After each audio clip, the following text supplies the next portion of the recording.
40তম cadet ব্যাচের অব্যাহতিপ্রাপ্ত sub inspector SI Mohammad নূর সাদিক দীর্ঘ ১ বছর প্রশিক্ষণ গ্রহণ করার পর চাকরিতে যোগদানের কিছুদিন পূর্বে শৃঙ্খলা ভঙ্গের অভিযোগে তাকে অব্যাহতি দিয়েছে কর্তৃপক্ষ।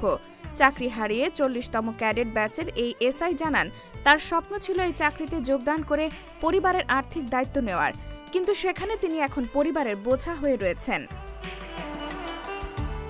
নারায়ণগঞ্জের ২৫০০ থানার ছোট বিনাইরচর গ্রামের বাসিন্দা নূর সাদিক জানান, বিশ্ববিদ্যালয়ে পড়ার সময় থেকেই পুলিশে যোগদানের স্বপ্ন দেখতেন তিনি।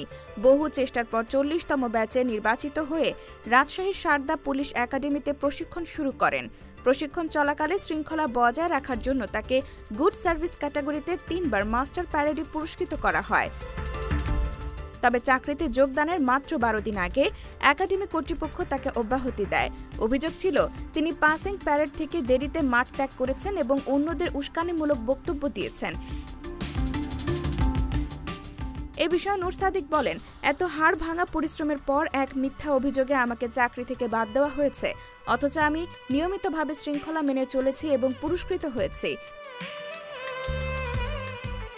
এই চাকরির আশায় তিনি একটি বেসরকারি স্কুলের চাকরি ছেড়ে দিয়েছিলেন। এখন চাকরি না পেয়ে পরিবারের বোঝা হয়ে উঠেছেন। নূর বলেন, বাবার সামান্য আয় দিয়ে ৮ সদস্যের পরিবারের খরচ চালানো খুব কষ্টকর হয়ে উঠেছে।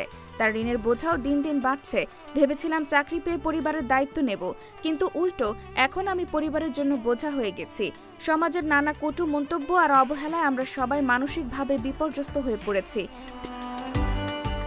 তিনি আরও বলেন, আমি আমার অধিকার ফেরত চাই, রাষ্ট্রের বোঝা হয়ে থাকতে চাই না, বরং রাষ্ট্রের কল্যাণে কাজ করার সুযোগ চাই।